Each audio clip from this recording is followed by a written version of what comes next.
Je remercie Madame Nakamitsu pour son intervention. Je donne la parole à Monsieur Roger Waters. Me voilà. Madame la Présidente, Excellences, Mesdames et Messieurs les membres du Conseil, Mesdames et Messieurs, c'est pour moi un insigne honneur que d'avoir la possibilité de prendre la parole devant vous pour vous livrer le sentiment de frères et sœurs de par le monde, à New York et partout ailleurs, afin que leur voix puisse être entendue ici. Nous sommes ici pour étudier les possibilités de paix en Ukraine déchirée par la guerre, notamment à la lumière des armes toujours plus nombreuses qui affluent dans ce pays malheureux. Chaque matin, lorsque j'ouvre mon ordinateur, je songe à nos frères et nos sœurs d'Ukraine et d'ailleurs, qui, sans aucune responsabilité de leur part, se retrouvent pris dans des circonstances mortifères en Ukraine. Il peut s'agir de soldats confrontés à une nouvelle journée de mort sur le front, ou alors des mères, des pères, confrontés à cette horrible question: comment nourrir aujourd'hui mes enfants? Il peut s'agir aussi de civils qui ne savent pas qu'aujourd'hui la lumière s'éteindra, comme c'est toujours le cas en zone de guerre, sachant qu'ils n'ont pas accès à l'eau ou au carburant pour allumer un feu, pas de couverture, uniquement des barbelés, des tours de guet, des guerres, des murs et de l'inimitié. Ou ils peuvent se trouver ici, dans une grande ville riche comme New York. Ici, nos frères et sœurs peuvent se trouver aussi dans des situations extrêmement difficiles. Et ils peuvent travailler aussi dur qu'ils le veulent. Ils se trouvent sur une pente glissante, celle d'un navire néocapitaliste qui les amènera à passer par-dessus bord et à se noyer. Ils sont peut-être malades ou ont contracté un prêt étudiant qu'ils n'ont pas réussi à rembourser. Qui sait? La marge est minime. Aujourd'hui, ils se retrouvent à vivre dans la rue, dans des cartons, à portée de ce bâtiment de l'ONU. Bref, où qu'ils se trouvent, partout dans le monde, en zone de guerre ou ailleurs, ils représentent la majorité des sans-voix. Aujourd'hui, je m'efforcerai de parler en leur nom. Nous, les peuples, souhaitons vivre. Nous souhaitons vivre en paix,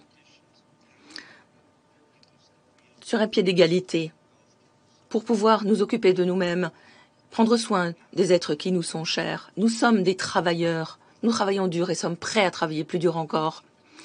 Tout ce dont nous avons besoin, c'est d'une chance.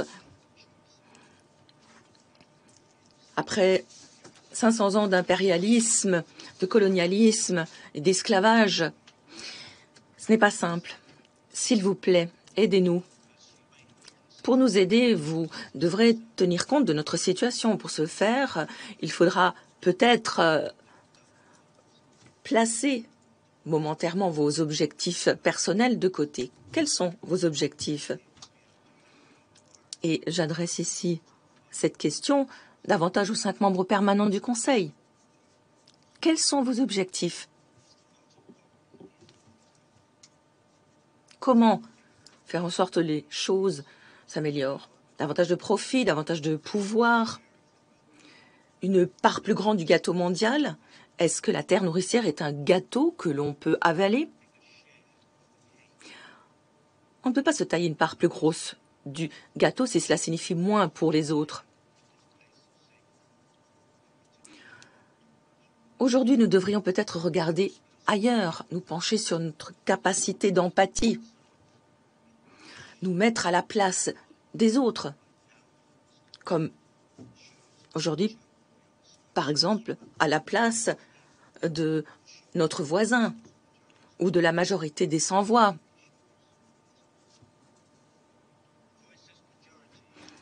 La majorité s'inquiètent du fait que vos guerres, oui, vos guerres perpétuelles, ils ne l'ont pas choisi. Or, ces guerres vont détruire la planète sur laquelle nous vivons. Aux côtés d'autres êtres vivants, nous risquons d'être sacrifiés sur l'autel du profit de la guerre, profit qu'empoche une poignée de personnes. La marge hégémonique de certains empires vers un monde unipolaire est un problème. Ah, rassurez-nous, dites-nous que telle n'est pas votre façon de voir les choses, parce que ce chemin est voué à l'échec. Ce chemin ne mène qu'au désastre. Et quiconque emprunte ce chemin a dans sa poche un bouton rouge. Et plus nous avançons sur ce chemin, plus l'on risque d'appuyer sur ce bouton rouge. Et plus l'on risque de nous retrouver vers l'Armageddon. Regardez ici, dans cette salle, nous sommes tous dans la même situation. Je reviens à l'Ukraine. L'invasion de l'Ukraine par la Fédération de Russie était illégale. Je le condamne en les termes les plus vigoureux qui soient. De même, l'invasion par la Russie de l'Ukraine n'a pas été sans provocation. Je condamne donc aussi ceux qui sont à l'origine de cette provocation, en les termes les plus vigoureux aussi. Lorsque j'ai hier rédigé cette intervention, j'ai ajouté que le droit de veto au Conseil ne bénéficie qu'aux membres permanents. Je me suis dit que ce n'était guère démocratique, que ce Conseil était donc incapable d'agir du fait de ce veto. Ce matin, cependant, j'ai eu une révélation à mon réveil. Ce Conseil est incapable d'agir dans une certaine mesure, c'est peut-être une bonne chose. Car s'il s'agit d'une instance incapable d'agir, je peux, moi, m'exprimer au nom des sans-voix, sans que je risque de me faire décapiter. Pas mal, non? Ce matin, je lisais dans un journal un diplomate qui disait « Roger Waters va prendre la parole devant le Conseil de sécurité ». Mais n'importe quoi, et quoi après ça? Ha ha ha. Enfin, pour ceux d'entre vous qui ne le savaient pas, Mr. Bean est un personnage de la télévision britannique, un comédien, et il riait comme riait ce diplomate. Ha, ha, ha. Enfin, je pense que le moment est venu pour moi de vous présenter ma mère, Mary Duncan Waters, qui a eu une grande influence sur ma personne. Elle était enseignante. Elle était parce qu'elle est décédée il y a 15 ans. Mon père, Eric Fletcher Waters, a eu aussi beaucoup d'influence sur ma personne. Il est décédé lui aussi. Il a été tué le 18 février 1944 en Italie, près d'Apria. Je n'avais que 5 mois. Donc, j'ai connu d'une certaine manière la guerre et la perte. Je reviens à ma maman. Lorsque j'avais 13 ans, j'avais mes problèmes d'adolescent et j'essayais de me dire qu'est-ce que je vais faire, peu importe quoi. Mais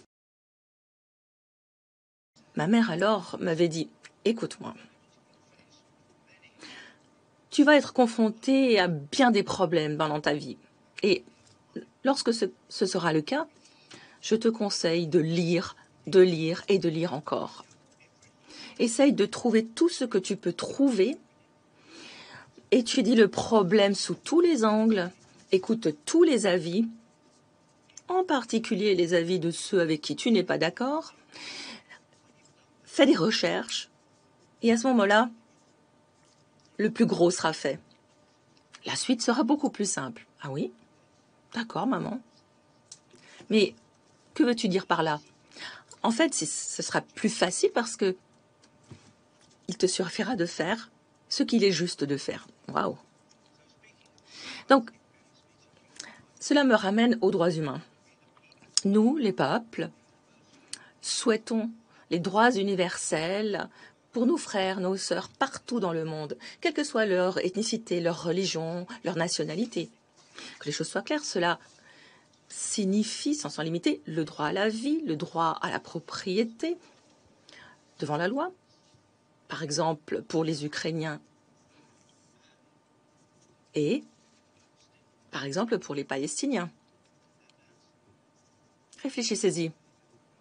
Bien entendu, pour le reste d'entre nous aussi, un des problèmes des guerres est que dans les zones de guerre, dans les zones d'occupation militaire, la loi n'existe plus, les droits humains disparaissent. Aujourd'hui, nous sommes là pour parler des possibilités de paix en Ukraine, en lien avec les armes fournies au régime de Kiev par des tierces parties. Alors, je suis à court de temps. Qu'ont à dire les millions de sans-voix? Ils disent « Merci de nous entendre aujourd'hui. Nous sommes nombreux qui ne partageons pas les bénéfices de l'industrie de la guerre et qui n'élevons pas nos enfants pour en faire de chair à canon.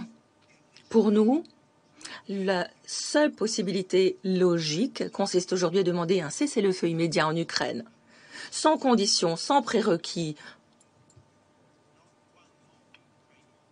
Nous ne voulons plus perdre une vie russe ou ukrainienne. Chaque vie est précieuse. Le moment est venu d'être franc. Vous vous souvenez des nouveaux habits de l'empereur, bien entendu. Eh bien, les dirigeants de vos empires respectifs, d'une manière ou d'une autre, se trouvent nus devant vous. Et nous avons un message à leur lancer.